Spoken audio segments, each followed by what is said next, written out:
خیلی معلمی خیرخواهی داریم که بسیار غم ما را چی در دنیا و چی برای آخرت میخورد.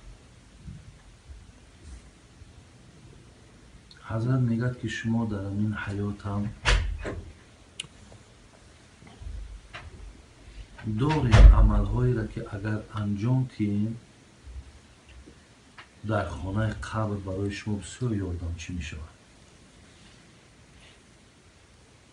یعنی اون چیزی رو که الان میگه حضرت من میگم اگر شما پیگیری کنین، اگر همین را انجام تین، خانه قبر شما بسیار راحت دارد و هیچ وقت نیاز و حاجتی به کسی دیگه پیدا نمیکنید. برادر عزیز، پیش از آنی که این حدیث من گویم، حضرت صوفی علیه میگو که اژدهای خفته در چاه میرود جانب او اعمایی، تو که دیده خبر نمیسازی، از مسلمانیت چی مینازی؟ میگد یک چاه، یک چکری درش گویم پر از اژدها و پر از مار. یک آدمی نابینا رفته باید که به همون چاه مقصد میافته و میبینیش خبر نمیکنی، دستش نمیگیری، تو چه مسلمانی؟ مقصد حضرت همیه که امروز همون چاه عذاب خدا های نابیناها ما و شمایم برادران. اگر یک دیگر ما آگاه نکنیم که در پیش همین خیلی عذاب ما را انتظار های، ما چی مسلمانی داریم؟ خدا برکت یا حاجی عادل احمد که امروز سبب این حضرت داملا ما را حدیثی را گفتن، خارج چند غزلهای را برای ما خوندن. همچنان ما هم مثال باز یک حدیث دیگر را بیان میکنیم. چی خیری هستیم، چی نیکی هست که یک حاجی مثال برای ما سبب شدن و ما چقدر درک میکنیم، چقدر خبری پیدا میکنیم. و الله مهربان برکت یا دیگر برادرایی که امروزها نفرهایی را جمع میکنن همیخیل و که این چیزی هست که پشت به پشت ما آمده است که ما از وقتش یا پیاله چای یا یک دهن نان یا خدایی، این کاری هست که ما از چندین عصرها شد که در خاندان ما و شما این انجام می‌یابد و البته باید انجام هم بیابد، زیرا ما از الله و رسول او هم تاکید داریم که علی کل مسلم صدقه، هر یک مسلمان باید خیر و احسان باید داشته باشه و سبب بسیاری مشکلات ها را برطرف شدنش همین خیرهای ما هست. ماها او را احساس کردن نمیتونیم. بعدا دیدیم که یگان سختی اگر ای بالای سر یگان حالت مشکلات را میزنیم، اینجا میبرویم و خودمون میگیم ای کدام عزیزی و پیری و یگان بزرگی دیگر را نامش میگیریم، میگیم همون در شما که ما ایمی حالت برویم و ایلا اکه اینم در زبان مردم های و ایلا ای دستی بیچاره هم پیر و بزرگی چی هم نمیاد، مگر احسانهای ما بود، مگر خیرهای ما بود که ماها را مقصد از همون مشکلات ها دور کردگی. زیرا خبر از پیغمبر خدا هست که غضب خدا را ای بالای سر شما، این همین یک دهنانی که مردم ها میتین، همین ها غضب خدا را ای بالای سرتون دور میکنن. پس برادران، خداوند سپاسگزاریم که گاه یک امکانیتی میشود که ما یک آیت قرآن یا یک حدیث پیغمبر معنوش را میفهمیم، گوش میکنیم. اینش هم بسیار البته سپاسگزارم. حدیثی که من گفتم برادران معنوش همین بود که خانه قبر شما راحت دارد آخرت شما ای تشویش خالی هست. کدام وقت؟ وقتی که حضرت اشاره کردن علما علمه و نشره. هرگاهی که اگر شما برادران تعلیم میگیرین، یعنی تعلیم میگیرین، یعنی طالب علمی، از علم خدا و رسول، از علم دینتان آگاهی دارید. وقتی آگاهی پیدا کردین، با وی مقصد بر نفر دیگری با تعلیم میتید. گفتن اگر همین خیل انسان دنیا را پدرود بگنم، همو علم گرفتش یا همو علم رساندش، راحت خانه قبرش. برادر عزیز و گرامی، امروز اگر شما درک کنین، اکثرا ما و شما قریب از طلب علم که بسیار قفا موندگیم، بسیار بیخبری بد موندگیم، بسیار جهل و جاهلی و نادانی و کنفهمی و همه اینا سبب شویه که ما و شما تعلیم نمیگیریم. اکثری ما و شما را بینیم که تعلیم اکو میلش این گپ در سری حدیث و معنای حدیث و تفسیر قرآن و این مسئله و اینها یک طرف، همین قرآن حتی خوندن نمیتونه. که بگیم از یک مسئله هایی که برای ما و شما بسیار مهمه و بسیار مفیده که باید هر خاندان ما و شما قرآن تلاوت کنند، حتی از همین قرآن خواندن هم برادر عزیز ما و شما خودمان محروم کردیم و در سعی و در طلبش و در یادگیریش هم نیستیم. ولی اگر شما بینید که یک حرف 10 ثواب داره، 10 ثواب یک حرف، اگر تو یک ورقه بخونی هیچ نبودن در وجود آخی، یک هیچی نبودن در 200-300 حرفه. در هر حرفی و اگر خدا تو را 10 ثواب تا میدونی، یک ورقه تو در دیر در 3-4 منوت میخونی. دیر 3-4 منوت در تصور کنید چقدر اجر و پاداش خداوند برای شما میده. وقتی شما سحر بامداد میخونین یا تا بامداد مقصد یک ورق 2 ورق از قرآن میخونین، خانه قبرتونه برادران. این قبر یک خانه هست که همه ما و شما حتما واردی او، اگر خدا نصیب ممکن باشه، واردی او خانه میشین. برای همین میگه در اینجا کار، در آنجا نخل بردار.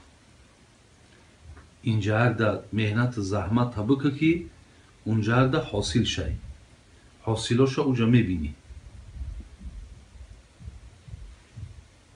دویم چیزی را که حضرت اشاره کردن که راحت خانه قبرتونه، ولدن صالحا ترکه، حرکت کنین. میگه چقدر همین زور تونم که بیا یک فرزندی خوب صالح را ای پس سرتون ترک کنین، بعد خانه قبر برین. تو یک فرزندی خوب اگر با شرطی که ما نگذاریم و بریم، این هم حسرت خانه قبر ما میشه.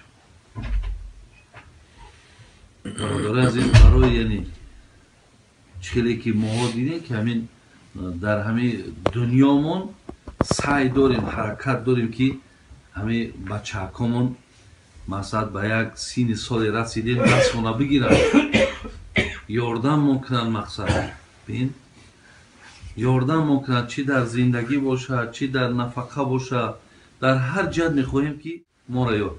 انا که بینیم که آخرت دهم، خانه قبر دهم، فرزند صالح را که بگذاری، هم دنیات هم در دنیا دستگیریت میکنه، هم خانه قبر دهم، راحت خانه قبر هم ایسای فرزند صالح. برای همین از برنامه هایی که برای تربیه در کار برادران ما در فکری در یک جو کشیش دیم میگیم برادرو اکای دوملو برای فرزندی صالح آمدن، برای فرزندی صالح از ما باقی گذاشتن چیکار کردن در کاره؟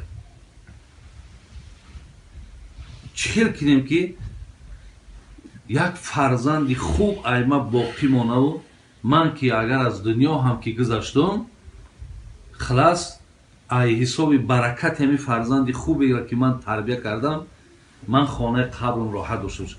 چیکار کردن در کار؟ چیکار کنیم که همین فرزندی صالح از ما میشود؟ این راه داره برادران،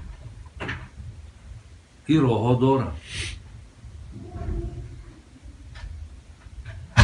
برای همین شما دیدیستین که میگه پیامبر نازنین که دیگر چیزی که از بعد سر شما برای شما یاردمچیان دیگرش فرزندی صالح های.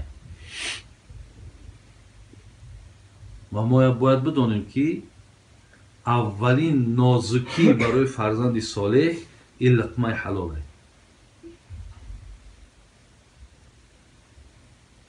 لقمه را حلال میکنیم برادرو. همچنون همخوابگی هم با دعا وقتی که دست دراز کردی طرف خانومت باید از الله مهربان دعا کنی که خدایا همین جمعی که من میشم حاضر از شر شیطان از تأثیر شیطان ما را حفظ کن و این جمع ما را جمعی با خیر و جمعی با سعادت بگردان و از این محصول جمع ما فرزند خوب و فرزند نیک ما بده. شما دیدین که حضرت ابراهیم علیه السلام وقتی مژده دادن، وقتی جبرائیل آمد و حضرت سن سالش به 120 رسیده بود، وقتی مژده فرزندش داد که خداوند برای تو فرزند میده، حتی سارا میگه خنده کرد که یک کمپیر مقصد در او سن سال خندهش آمد که مقصد ما را فرزند میده خداوند. ما هم یک زنی که تمام دیگر مقصد حالت تولدم نیست که قدرت الهی به همه چیز قادر برادر به پدر فرزند پیدا او کند، طفل را در مهد گویا او کند، او قدرت داره. وقتی ایرا شنید حضرت ابراهیم چی گفت؟ ربی هب لی من الصالحین، خدای مادامی که فرزند میتی فرزندی صالح میتی. دعا کرد برادران و خدای مهربان اسماعیل برای او چقدر فرزندی خوبه برای او نصیب گردوند. از این لحاظ برادرای عزیز و گرامی دیگر چیزی که برای ما مهم بود از خانه قبر مونده چیه؟ فرزندی صالح که گذاشته و رفتن برای ما لازم و در کاره. دیگرش میگه او مصحفا ورثه. ببینیم یا ما برادرها امکانیت داشته باشیم، اگر مبلغ داشته باشیم، شرایط داشته باشیم، قرآن هم میگیریم برادرها و خرید میکنیم برای نفرهایی که میخوانند قرآنشون میتیم. میاریم یک قرآن دست یه حبیل دارم میتیم میگم در برادر زمین قرآن رو بگیر بخوانه در حق ما دعا کن. تا وقتی او قرآن ما در دست همیو دور میگرده و ایو میخوانند من از حساب این خانه قبر ما راحت دارم. هست راه هایی که برادر عزیز با مبلغ اندکی شیخ سعدی میگو با دنیا توانی عقبا خرید، بخر جان عزیز ورنه حسرت خوری. همین جا ایستاده آخرت خریده میتونی، بخر بچم که پشیمان میشه.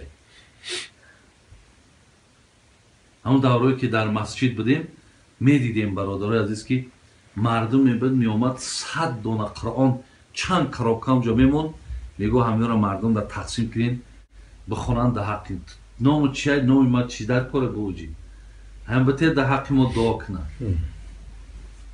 این مردم میکردن همی کارا را تا برای خانه آخرت چون. اینها هستن برادرای عزیز عملهایی که اگر ما انجام تیم چی می شود؟ خانه آخرت ما هم آباد میشه. یعنی از دنیا از اینجا ایستاده ما خانه آخرت مون هم آباد کرده میتونیم. حتی یکی از اونها او صدقتا اخرجها من مالیه، این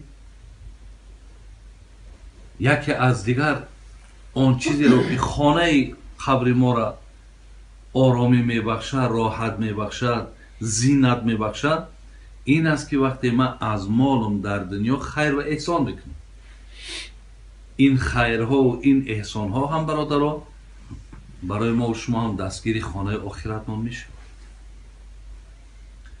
حالا مهربان توفیق ما بتد که از اینجا ایستاده برادرها هیچ وقت که پیامبر دعایی میگفتن اکثروا ذکر هادم اللذات یعنی الموت، الله را دعا کنیم که همین یاد مرگ از ذهنها ما نگیره، در یاد ما و شما بودن باشه. هر روزی که بیدار شدیم، امام شافعی را میگه در منبر که میبرامد هر یک جمعه که برای مردم میخواست موعظه کنه میگو برادرای عزیز از درخت عمر ما 7 میوهش کنده شید. یعنی این جمعه با این جمعه 7 روز میگذره کو 7 روز دیگر میگو ما به مرگ نزدیک شدیم. یعنی ما هم هر روز که وقتی روز میدمه در ذهنمون همین باشد که یعنی ما مردنیم، مرگ دامن ما را میگیره، لیکن معلوم نیست که تا بگاه های تا پگاه های، لیکن مهم همه که فراموش نکنیم مردن فراموش نکنیم. اگر همین در ذهن هامون باشه برادرها، در یادمون باشه، ترسش اگر در قلبمون باشه، همین ما را تربیه میکنه، همین ما را به سوی مکتبی بگیم همون آدمگری نزدیک میکنه. هرچی همین بدبختی هایی که دست ما و شما میشود حساب آنه که مردن فراموش کردیم،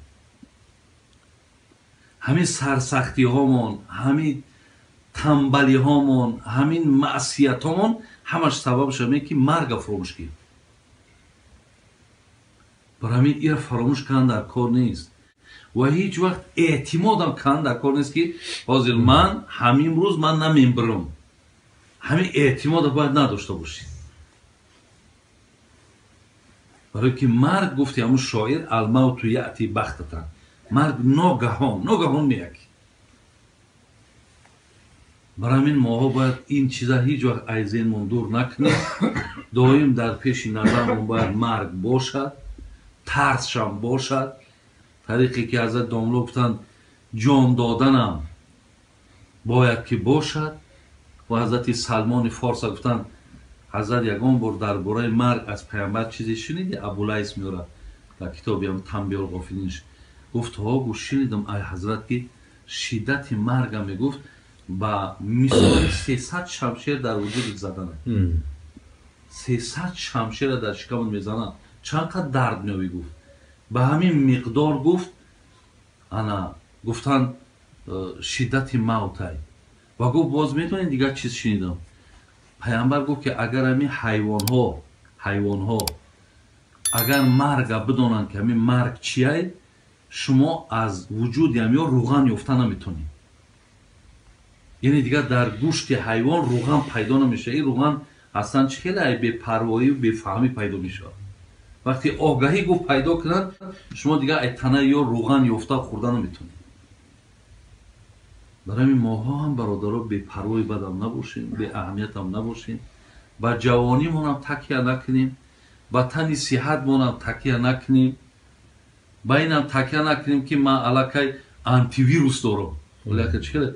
من علاقه آنتی ویروس دارم. آنتی ویروس نمیکشه. و آنتی ویروس هم فایده نمیکنه.